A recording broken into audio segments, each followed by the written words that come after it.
Mayo po ang lahat para sa pasimula ng ating misa.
Magandang umaga po sa inyong lahat. Simulan natin ang ating pagdiriwang sa ngalan ng Ama, na Anak, na Espiritu Santo. Amen. Biyaya ng ating Panginoong Jesucristo, pag-ibig ng Diyos Ama at ang liwanag ng Espiritu Santo, naway sumainyong lahat. At sumayin niyo rin. Mga kapatid, sa ika-30 linggo sa karaniwang panahon ng simbahan, pinagdiriwang din natin ang linggo ng kamalayan para sa mga kapatid nating nasa bilangguan. Bago natin ipagpatuloy ang ating pagdiriwang, pagsisihan natin ang ating mga kasalanan. Pinadala ka ng Ama dahil sa laki ng kanyang pagmamahal sa sanlibutan upang maging taong kagaya namin. Panginoon, kaawaan mo kami. Panginoon, kaawaan mo kami. Namatay ka sa krus at tinuhog ng sibat ang iyong puso upang mabayaran ang aming walang hanggang kasalanan. Kristo, kaawaan mo kami. Kristo, kaawaan mo kami. Nagtagumpay ka laban sa kamatayan at walang hanggang kadiliman nung ikaw ay mabuhay na maguli. Binuksan mo ang pinto ng kalangitan para sa aming pagdating. Panginoon, kaawaan mo kami. Panginoon, kaawaan mo kami. Kaawaan tayo ng mga kapangyarihang Diyos, patawarin ang ating mga kasalanan, patnubayan tayo sa buhay na walang hanggan. Amen.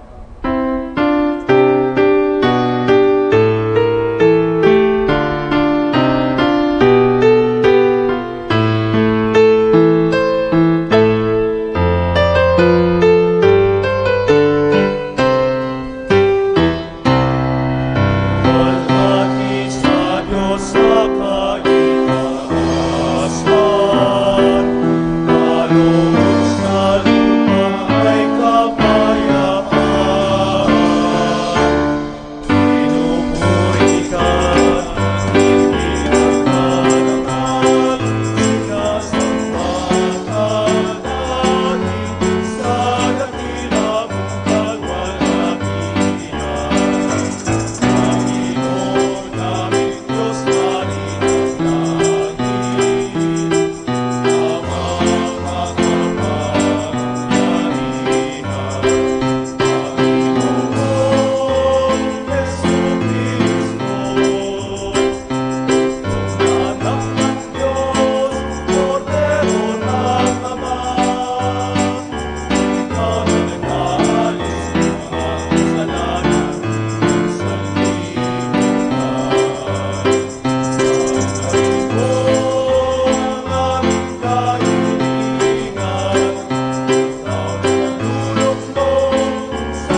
Manalangin tayo.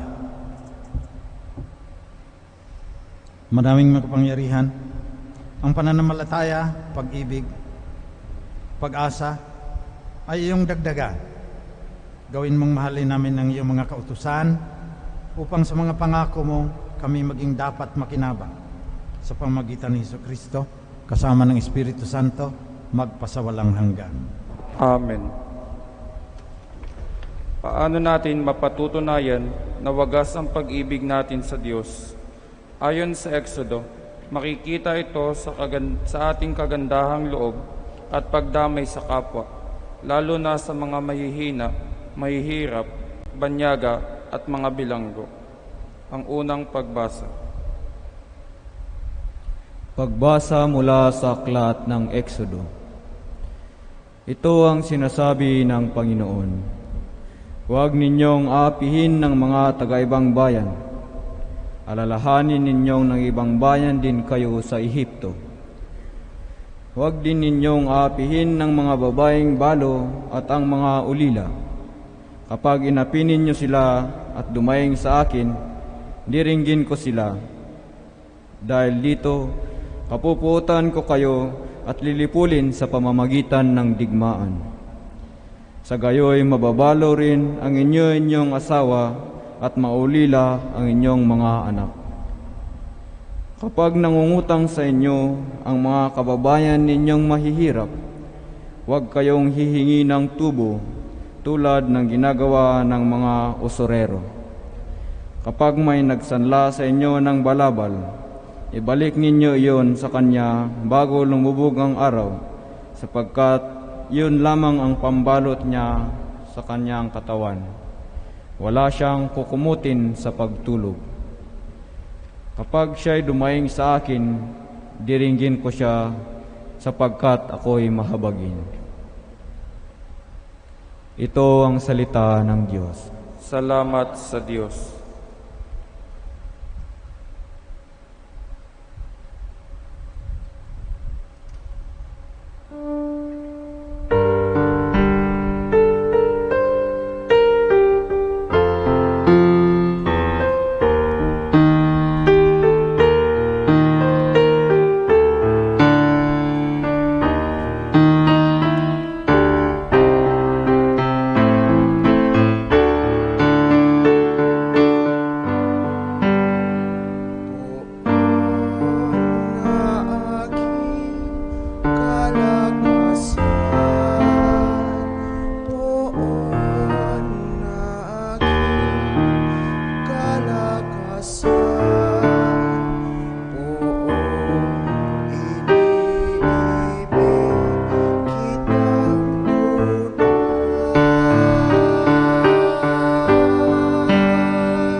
O Panginoon kong aking kalakasan, minamahal kita ng tunay na tunay.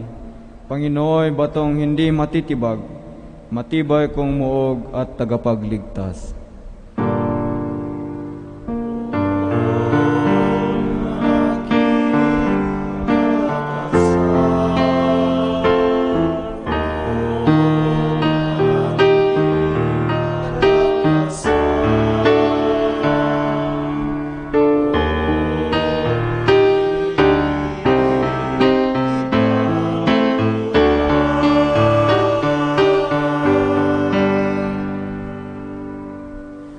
Diyos ko ang sa akin ay siyang nag-iingat, tagapagtanggol ko at aking kalasag.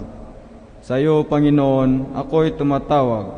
Sa mga kaaway, ako'y iyong ililigtas.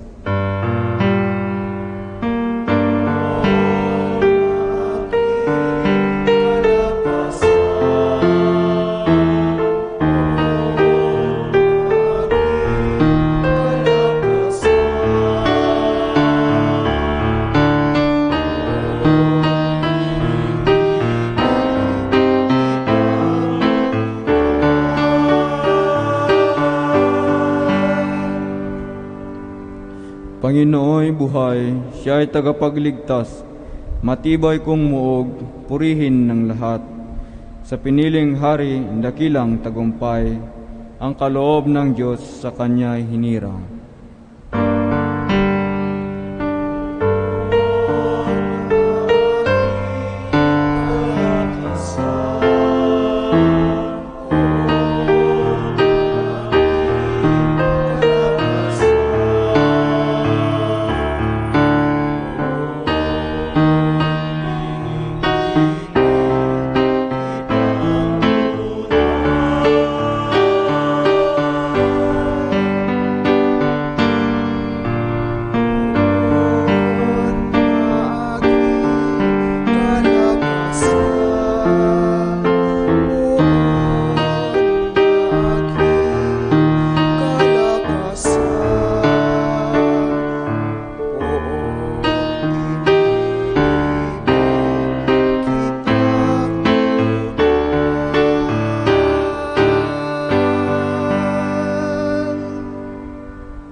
Ang unang sulat ni San Pablo sa mga taga-Tesalonika, ang pinakamatanda sa kanyang mga liham. Taglay nito ang kagalakan ni Pablo nang malaman niyang nananatiling tapat ang mga Kristiyano sa Tesalonika. Ang ikalawang pagbasa. Pagbasa mula sa unang sulat ni Apostol San Pablo sa mga taga-Tesalonika. Mga kapatid, nakita ninyo kung paano kami namuhay sa inyong piling. Ito ay ginawa namin para sa inyong ikabubuti. Tinularan ninyo kami at ang Panginoon. Tinanggap ninyo ang mabuting balita at dahil dito nagdanas kayo ng katakot-takot na hirap. Gayunman, taglay pa rin ninyo ang kagalakang kaloob ng Espiritu Santo. Kaya't naging huwaran kayo ng mga kapatid sa Macedonia at Akaya, sapagkat hindi lamang ang salita ng Panginoon ang lumaganap sa Macedonia at Akaya sa pamamagitan ninyo. Pati ang balita tungkol sa inyong pananampalataya ay kumalat sa buong dako. Ano pat hindi na kailangang magsalita pa kami tungkol dito. Sila na ang nagbabalita kung paano ninyo kami tinanggap. Sila rin ang nagsabing tinalikdan na ninyo ang pagsamba sa mga Diyos-Diyosan upang maglingkod sa tunay at buhay na Diyos at maghihintay sa Kanyang anak na si Jesus. Siya ang muling binuhay na magbabalik mula sa langit at magliligtas sa atin sa darating na puot ng Diyos. Ito ang salita ng Diyos. Salamat sa Diyos. Magsitayo po tayong lahat bilang paggalang sa mabuting balita ng Panginoon.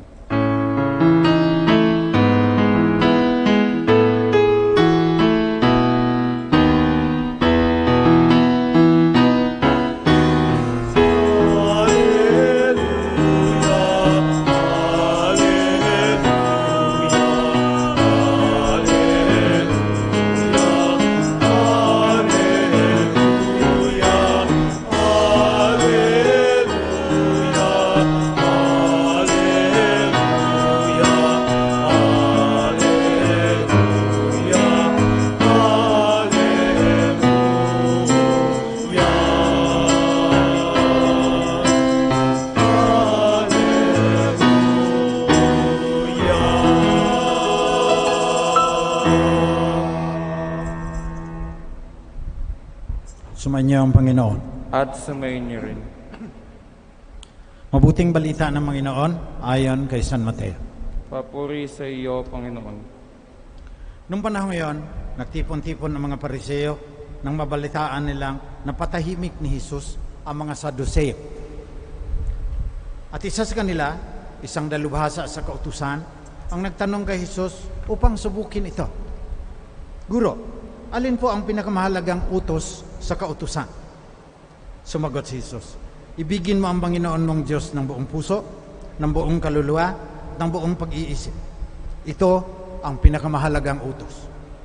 Ito naman ang pangalawa, ibigin mo ang iyong kapwa gaya ng iyong sarili. Sa dalawang utos na ito, nakasalalay ang buong kautusan ni Moises at ang turo ng mga propeta. Ito ang mabuting balita ng Panginoon. Pinupuri ka namin, Panginoong Hesukristo. Si Antonio Machado, isa sa may pinakadakila na makata sa Espanya.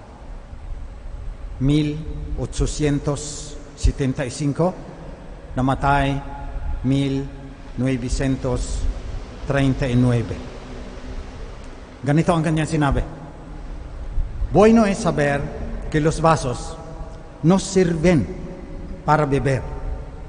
Lo malo es que no sabemos para qué sirve la sed. Ang lalim ng kanyang sinabi, gusto kong ilapat yung mga pagbasa sa linggong ito mula sa banal na kasulatan. Ganito ang kanyang sinabi: It is good knowing that glasses are to drink from. The bad thing is, we do not know what thirst is for. Okay daw. Maganda na malaman mo na yung function ng baso, yung gamit ng baso ay para iinuman. Ang hindi maganda, maraming tao hindi alam kung anong ibig sabihin, anong kahulugan ng kanilang pagkauhaw. At yun ang pagnilay-nilayan natin ngayong linggong ito. Nauuhaw ang ating katawan ng tubig. H2O. Kasi 80% water tayo. Kaya kailangan hydrated ka. Kailangan 8 glasses of water a day. Minimum. Sa katawan niya. Ang problema sa tao, may pagkauhaw siya na hindi nararanasan ng mga hayop. Sapagkat ang tao suma sa katawang diwa. May katawan siya, yung kailangan ng H2O. Mayroon siyang diwa na nangangailangan ng iba pang mga bagay. At kadalasan, dahil hindi niya alam kung para sa ano itong kanyang pagkauhaw, nasisira ang kanyang buhay. Kaya dapat pagnilayan natin ngayon yan. Ano ba ang ating mga pagkauhaw sa buhay? Noong Huwebes, nag-orientation online yung mga ALS learners namin doon sa mga slum areas ng Tondo, sa mga squatter. Sila, yung fully online, kasi bawal ngayon nabigyan ng iPad, tapos napagamit ng learning management system Neo na nakakonect sa Google, at sasabihin lang ng mga bata, Alexa, anong kapital ng Uzbekistan o ano man? Sasabihin nung ganyan. Sa pinakamaralitang mga kabataan, yung iba nag-asawa na nga, batang-bata pa, may mga anak ng karga-karga nakikinig doon sa online. Tuwang-tuwa sila. Dahil ang kabataan ngayon, uhaw na uhaw sa mga gadget at saka sa social media. Yun ang kanilang pagkauhaw. Hindi kumakain yan. Makabili lang noong Oppo o kung ano-anong Samsung at saka Huawei. Ayaw pa naman noong text na ginaganyan-ganyan. Gusto nila yung nakikita nila na pag nagti-TikTok sila ng binibining marikit at saka Miss My Chinita Girl, andun, ang daming maglalike sa kanila. Grabe ang pagkauhaw ng mga kabataan sa technology at saka sa social media platforms.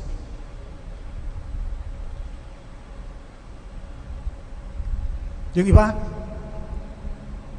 sa mga squatter areas, nakahiliran na yung mga kabataan, naglalaro ng Mobile Legends. Hanggang 2:00 ng umaga yan. Kung may connectivity, hindi na natutulog yan. Yung iba hinimatay na dahil hindi na kumakain sa paglalaro ng Mobile Legends, Dota 2, yung iba Call of Duty ngayon, yung iba Ragnarok, may Hearthstone, may Tekken. Pinag-aralan ko po lahat yan. Ang lalim ng pagkauhaw ng mga bata dyan. Hindi na natutulog dahil ang kanilang pagkauhaw ay tataas ng ranggo sa Mobile Legends. Epic, 5 stars, kailang marating ko yan. Kahit hindi na ako kakain, kahit na yung pangmerienda ko, may load lang ako, doon ko na ilalagay. Para sa ano yung pagkauhaw na yan? Bakit grabe naman? Mas mahalaga pa kaysa pagkain minsan. Yung iba naman, patay na patay sa K-pop. Yung pagkauhaw nila na laging napapanood, yung BTS, yung Twice, yung Blackpink. Nawala na yung EXO at saka SHINee na paborito ko noon. Biruin mo lang, may concert ang Blackpink. Kinikilig na yung aking grandniece. Kasi gumagasta yung mga bata ng 25,000 para doon sa meet and greet. Makapagpa-picture sila kasama ng Blackpink at saka Twice o kung sino may yung kanilang. Ang lalim ng pagkauhaw. Para saan yan?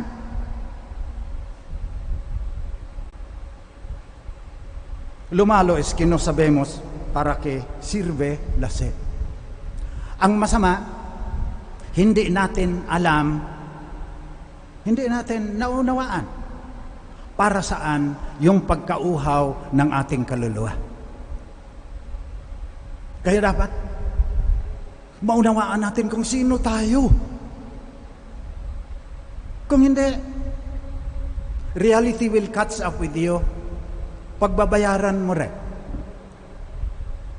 Yung mga bata, walang tulog, hindi nag-exercise, noodles lang kinakain para makapag-social media lang.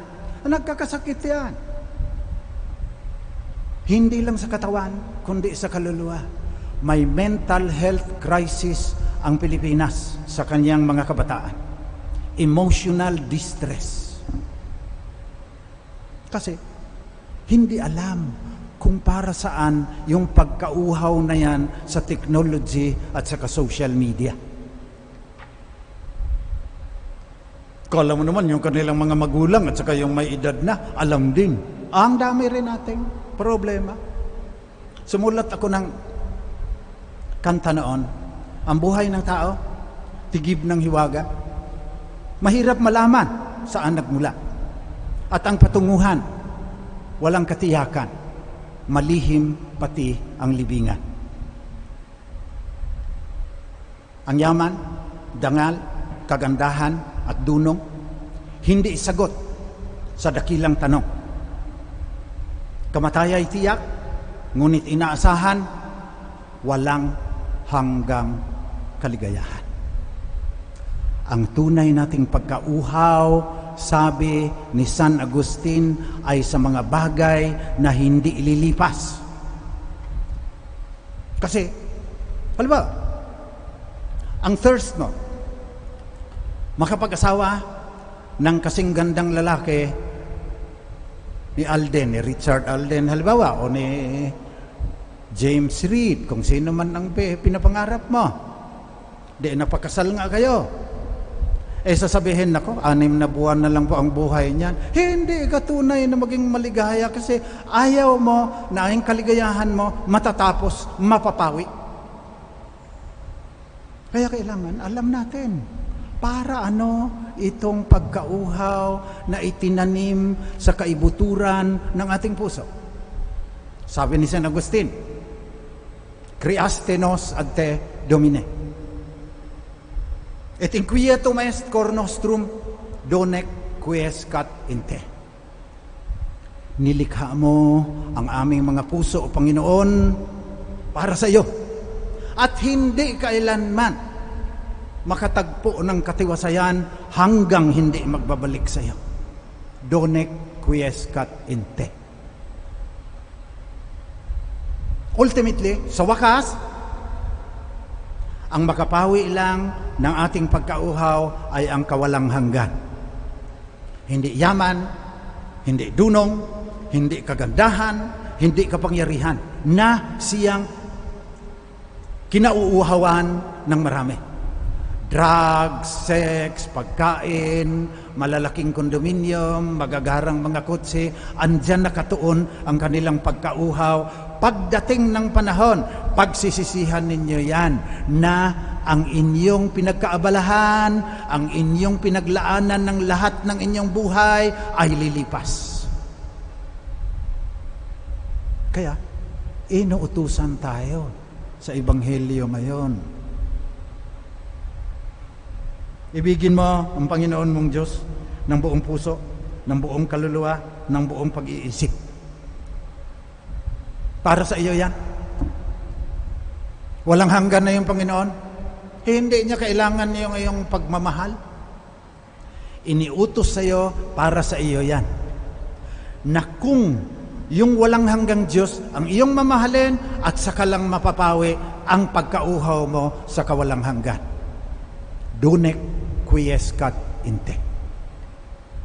Kaya sa linggong ito, pag-isipan natin, itong pagkauhaw ko, ano bang pagkauhaw ko? K-pop, Mobile Legends, TikTok, cosplay, dami-daming pinagkakauhawan ng mga bata ngayon. Yan namang mga may edad na. Dunong ba? Kapangyarihan ba? Kagandahan? Papawi lahat yan.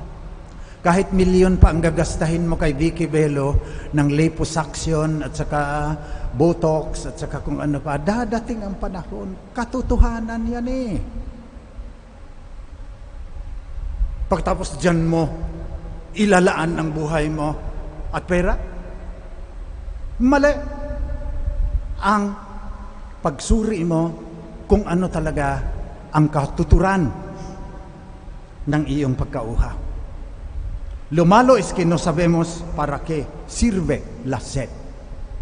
So ngayong linggo, panalangin natin. Sana maunawaan natin kung para ano itong pagkauhaw na nakatanim sa kailaliman ng ating puso. Pangalawa, ano ang makapawi dyan? What will ultimately slake your thirst? Kawalang hanggan. We only love what lasts forever, sabi ni Teilhard de Chardin. Ang tunay talaga nating mamahalin ay yung hindi lilipas.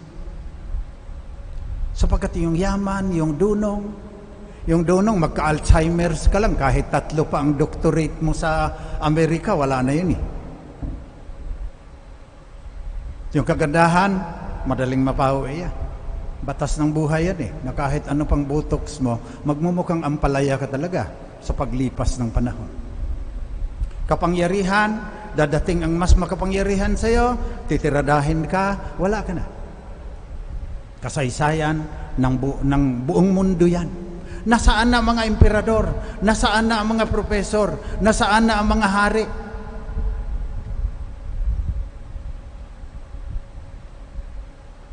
Panalangin natin sa misang ito that we will know and understand para que sirve la sed. Anong function, anong katuturan ng pagkauhaw mo? At kung napagtanto na natin na magiging hungkag at walang kahulugan kung ang ating inaasam, kung ang ating inaadhika, kung ang ating pinipithaya, kung ang ating minimithi ay mga bagay na lumilipas. Hindi makapapawi sa walang hanggang pagkauhaw ng tao sa katotohanan, sa kabutihan, sa kagandahan. Sabi ni Saint Teresa of Avila, solo Diyos basta. Sapat na ang Diyos. Kaya, ibigin mo siya ng buong puso, ng buong mong kaluluwa, ng buong pag-iisip. Konektado din dyan. Ibigin mo ang iyong kapwa, gaya ng iyong sarili. Tsaka lang mapawi yung pagkauhaw mo sa kawalang hanggan. At hindi mapapawi iyan dito sa buhay na ito. Panandalian lang tayo dito. Minsan lamang tayo daraan sa daigdig na ito, sabi ng kanta. Huwag na nating sayangin. Kasi hindi mo na mababalik yan eh. Walang rewind yan eh, ang buhay natin. Sabi pa nga ng mga bata, YOLO, you only live once. Tiyakin mo na may pagkauhaw ka na rin lang, na yung pagkauhaw na yan, magkaroon ng kahulugan.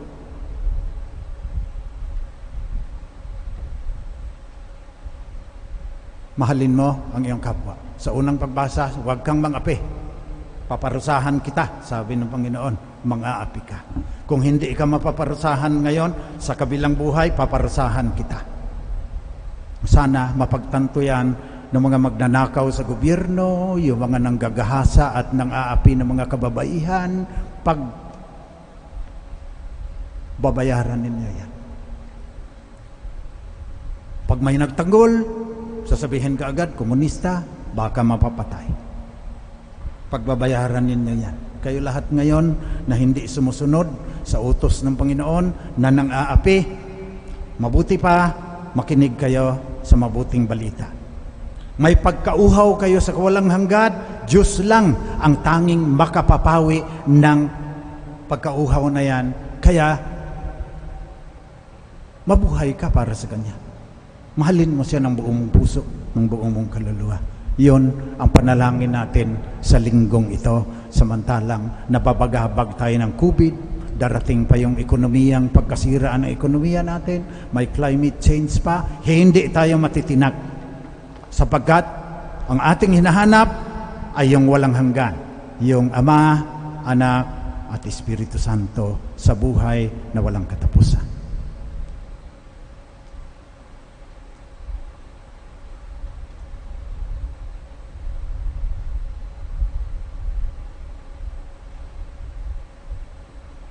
Magsitayo po tayong lahat. Sabay-sabay nating ipahayag ang ating pananampalataya sa Diyos na makapangyarihan at walang hanggan at ang Kanyang pangako sa atin ng buhay na walang hanggan sa kalangitan. Sumasampalataya ako sa Diyos amang makapangyarihan sa lahat na may gawa ng langit at lupa. Sumasampalataya ako kay Jesucristo, iisang anak ng Diyos, Panginoon nating lahat. Nagkatawang tao siya, lalang ng Espiritu Santo, ipinanganak ni Santa Maria ang Berhen, pinagpakasakit ni Poncio Pilato, ipinako sa krus, namatay inilibing, nanaw sa kinaroroonan ng mga yumao, nang maikatlong araw, nabuhay na maguli, umakyat sa langit, naluklok sa kanan ng Diyos amang makapangyarihan sa lahat. Doon magmumulang paririto at huhukom sa mga nabubuhay at nangamatay na tao. Sumasampalataya naman ako sa Diyos Espiritu Santo, sa banal na simbahang katolika, sa kasamahan ng mga banal, sa kapatawaran ng mga kasalanan, sa pagkabuhay na mag-uli ng mga namatay na tao, at sa buhay na walang hanggan. Amen. Panalangin ng bayan. Mga kapatid, manalangin tayo sa Diyos na walang hanggan upang hindi tayo makalimot na ang pag-ibig sa Kanya ay katumbas ng pag-ibig sa kapwa. Idalangin natin ang mga bilanggo sa buong bansa at ang lahat ng mga mag-aaral sa alternative learning system ng DepEd. Ang ating itutugon sa bawat panalangin, Ama, dinggin mo ang iyong sambayanan. Ama, dinggin mo ang iyong sambayanan. Para sa simbahan at sa mga pinuno nito, patuloy nawa nilang ipangaral at ipalaganap ang mapagmahal na kabutihan ng Diyos at akayin ng lahat ng matatapat sa Kanyang pinakadakilang utos ng pagmamahal. Manalangin tayo. Ama, dinggin mo ang iyong sambayanan. para sa lahat ng may hawak ng sibil at politikal na kapangyarihan, nawa lagi nilang piliin ng landas ng pagmamahal sa paglilingkod sa taong bayan at isabuhay ang dalawang pinakadakilang utos ng Panginoon. Manalangin tayo. Ama, dinggin mo ang iyong sambayanan. Para sa lahat ng mga balo, ulila, mga pinagkakaitan ng karapatan at mga kapuspalad sa ating lipunan, nawa huwag pagsamantalahan ng kanilang kainan, matanggap nawa nila ang kinakailangan nilang kalinga nang hindi nagiging pabigat sa mga kumakandili sa kanila. Manalangin tayo.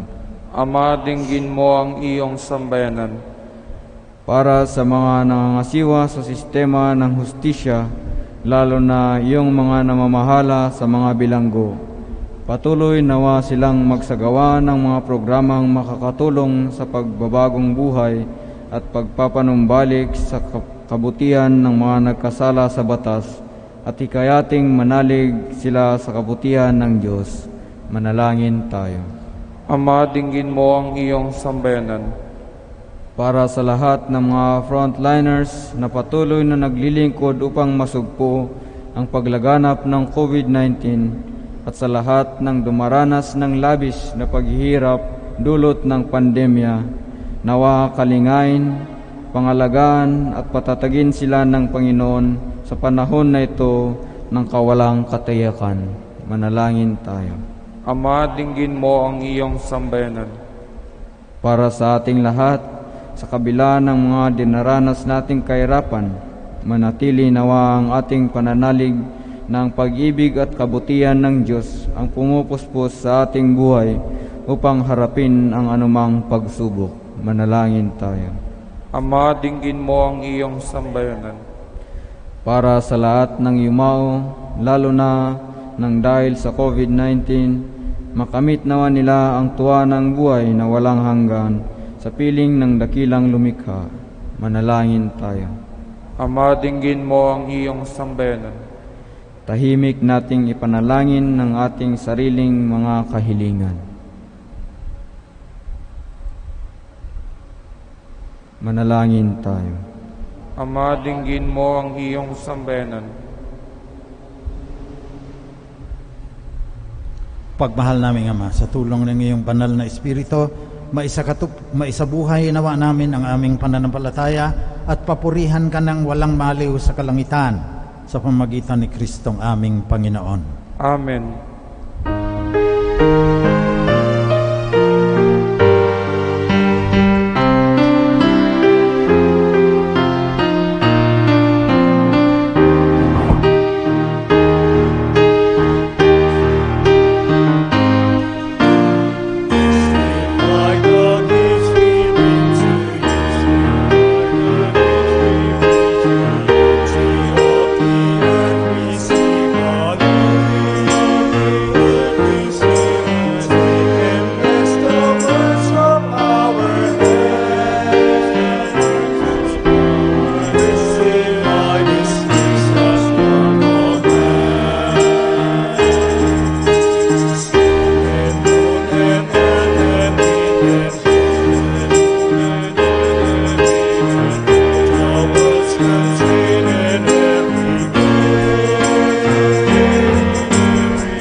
Manalangin kayo mga kapatid, pang itong ating pag-aalay ay maging kalugod-lugod sa Diyos sa mga makapangyarihan. Tanggapin nawa ng Panginoon itong paghahain sa iyong mga kamay, sa kapurihan niya at karangalan, sa ating kapakinabangan at sa buong sambayanan niyang banal. Ama naming lumikha, tunghayan mo ang mga alay na aming inihahain sa iyong kadakilaan upang paglingkod na aming ginagampanan ay humantong sa iyong lalong ikadarangal sa pamagitan ni Hesukristo, kasama ng Espiritu Santo, magpasawalang hanggan. Amen. Sumainyo ang Panginoon. At sumayin niyo rin. Taas sa Diyos ang inyong puso at diwa.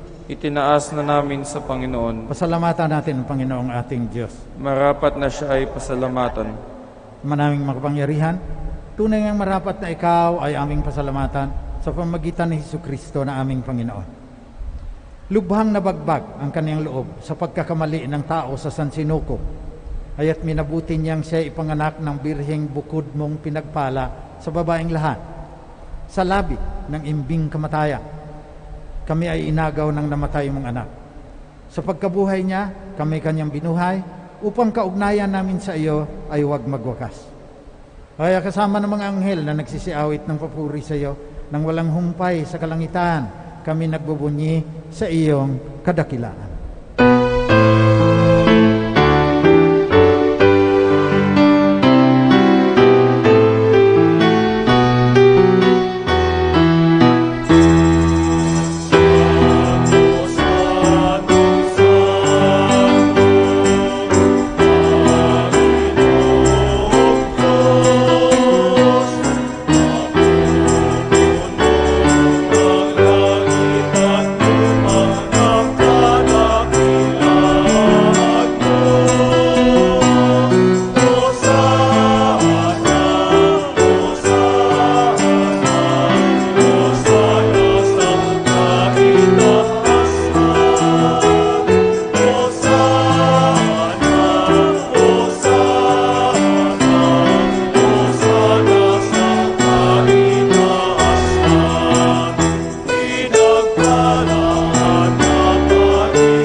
Ikaw nga, Panginoon, ay tunay na banal at sa iyo nagmumula ang lahat ng kabanalan. Basbasan mo sana ang mga kaloob na ito sa pamagitan ng iyong Espiritu, upang sa aming ikatutubos ay maging katawan at dugo ng aming Panginoong Jesucristo. Noong gabi, bago sa ipako sa krus, samantalang naghapunan kasama ang kanyang mga alagad, kumuha si Jesus ng tinapay, nagpasalamat siya sa iyo, Ama. Hinatiin niya yon, binigay sa kanyang mga alagad at sinabi, tanggapin ninyong lahat ito at kanin. Ito ang aking katawan na ihahandog ng dahil sa inyo.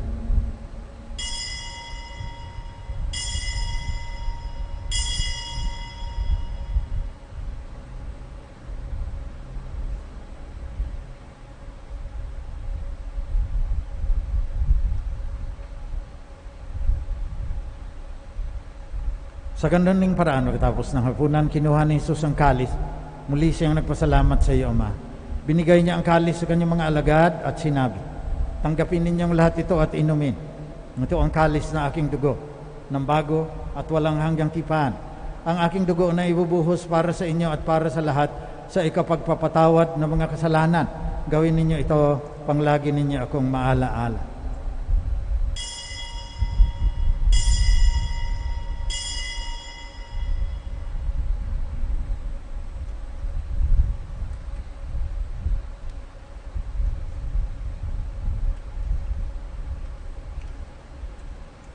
Pagbunyi natin ang misteryo ng ating pananampalataya. Si Kristo'y namatay, si Kristo'y nabuhay, si Kristo'y babalik sa wakas ng panahon. Kaya sa paggunita sa kamatayan at muling pagkabuhay ng iyong anak, nialay namin sa iyo, Ama, tinapay na nagdudulot ng buhay, ng kalis na nagkakaloob ng kaligtasan. Nagpapasalamat kami sa iyo sapagkat minarapat mo kaming tanggapin sa mahal mong harapan upang maglingkod sa iyo. Pakumbabang isinasamo namin na kaming makikinabang ng katawan at dugo ni Kristo ay pag-isahin ng Espiritu Santo. Amalingapin mo ang iyong simbahang laganap sa buong daigdig. Puspusin mo kami sa pagmamahal, kasama ni Francisco na aming Santo Papa, ni Onesto na aming Obispo, at lahat ng kasapi ng sambayan ng Kristiyano sa buong mundo. Alalahanin mo ang mga kapatid naming nahimlay, lalong-lalo na ang namatay dahil sa COVID-19. Sila ay umaasang muling mabubuhay. Kaawaan mo sila at patuloyin sa iyong walang hanggang liwanag. Kaawaan mo at pagindapatin kaming lahat na makasalo sa iyong buhay na walang katapusan. Kasama ng mahal na Birheng Maria na ina ng Diyos, Birhen ng mga maralita, kasama ni San Jose na kanya esposo, kasama ng mga apostol at ng lahat ng mga banal na namuhay dito sa daigdig ng kalugod-lugod sa iyo. Maipagdiwang nawa namin pagpupuri sa ikararangal mo sa pamagitan ng iyong anak na aming Panginoong Jesucristo. Sa pamamagitan ni Kristo, kasama niya at sa Kanya, ang lahat ng parangal at papuri ay sa iyo, Diyos namang makapangyarihan, kasama ng Espiritu Santo, magpasa walang hanggan.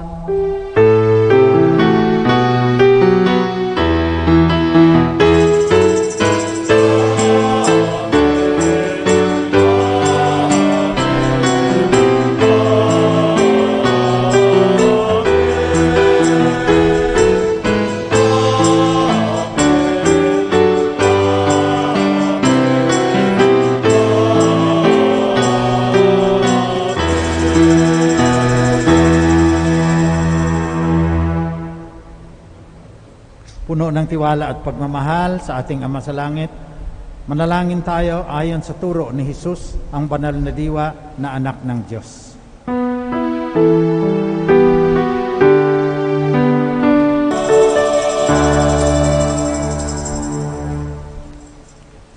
Nihilingin namin, Panginoon, na iadya mo kami sa lahat ng masama. Pagkalooban mo kami ng kapayapaan na palagian. Pang sa tulong ng iyong awa, lagi kong maligtas sa kasalanan at malayo sa lahat ng kapahamakan. Samantalang aming pinanabikan ang dakilang araw ng muling pagbabalik ng tagapagligtas naming si Jesucristo. Sapagkat iyo ang kaharian at kapangyarihan at ang kapurihan magpakailanman. Panginoong Jesucristo, sinabi mo sa iyong mga apostol, kapayapaan ang iniiwan ko sa inyo, ang aking kapayapaan ang binibigay ko sa inyo. Tunghayan mo ang aming pananampalataya at huwag aming pagkakasala. Pagkalooban mo kami ng kapayapaan at pagkakaisa ayon sa iyong kalooban, kasama ng Espiritu Santo, magpasawalang hanggan. Amen. Kapayapaan ng Panginoon ay laging sumainyo. At sumainyo rin. Magbigayan kayo ng tanda ni Kristo, ang banal na diwa, sa inyo mga kapatid.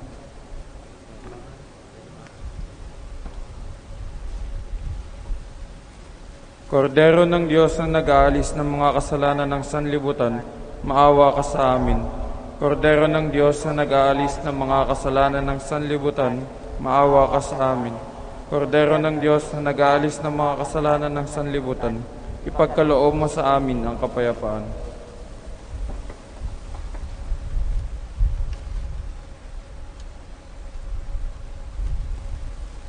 Ito ang katawan at dugo na ating Panginoong Jesucristo, ang banal na diwa. Tinuhog ng sibat ang kanyang puso upang mabayaran ang ating mga kasalanan. Mapapalad ang mga inaanyayahan sa kanyang piging. Panginoon, hindi ako dapat magpatuloy sa iyo, ngunit sa isang salita mo lamang ay gagaling na ako. Nawa ipagsanggalang tayo ng katawan at dugo ni Kristo hanggang sa buhay na walang hanggan. Amen.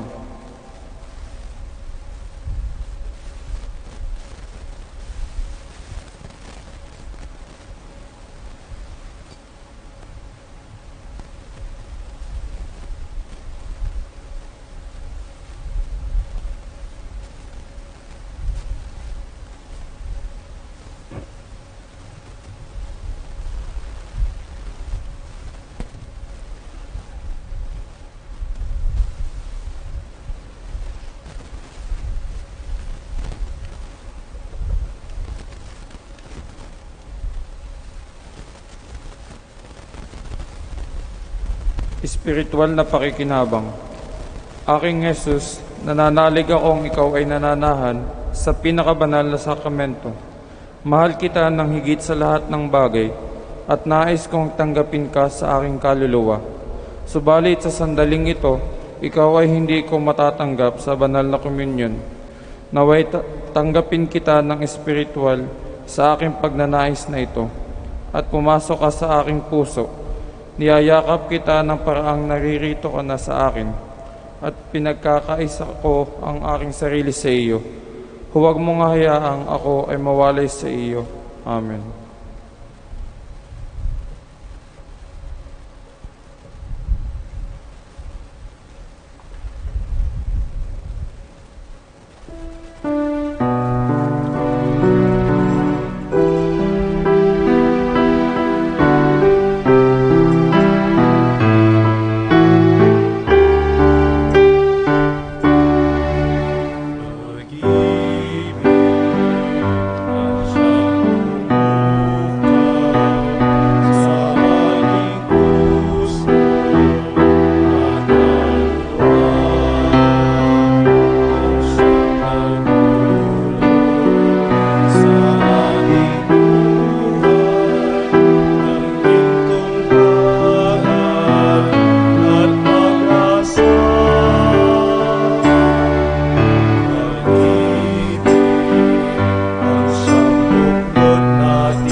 Manalangin tayo.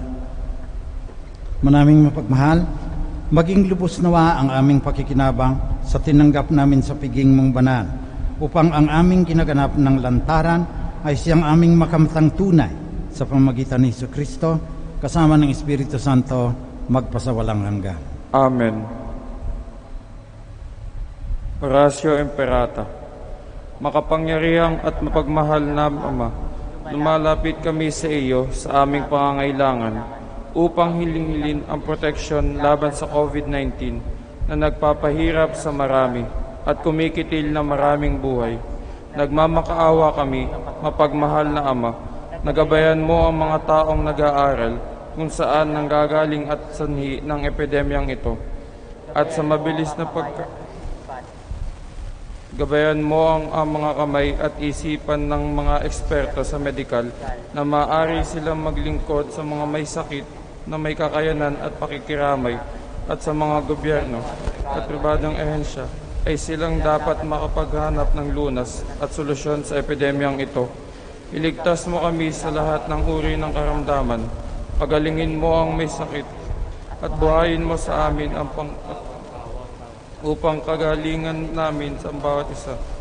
Hinihiling namin ito sa pamamagitan ni Jesucristong anak mo, na nabubuhay at naghahari kasama mo at ng Espiritu Santo, iisang Diyos mapagsawalang hanggan. Amen. Mahal na Birhen, mapagpagaling sa mga may sakit. San Rafael ang Arkanghel. San Roque. San Lorenzo Ruiz. San Pedro Calungsod. St. Arnold Jansen and Joseph Reynadimets.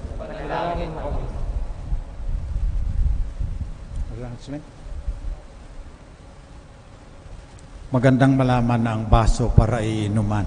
Ang hindi maganda, hindi natin alam para ano yung ating pagkauhaw. Sumainyo ang Panginoon. At sumainyo rin. Pagpalain kayo na mapagmahal na Diyos, Ama, Anak, at Espiritu Santo. Amen. Tapos ng banal na misa, pumayo kayo upang ibigin ang Diyos at inyong kapwa at paglingkuran sila. Salamat sa Diyos.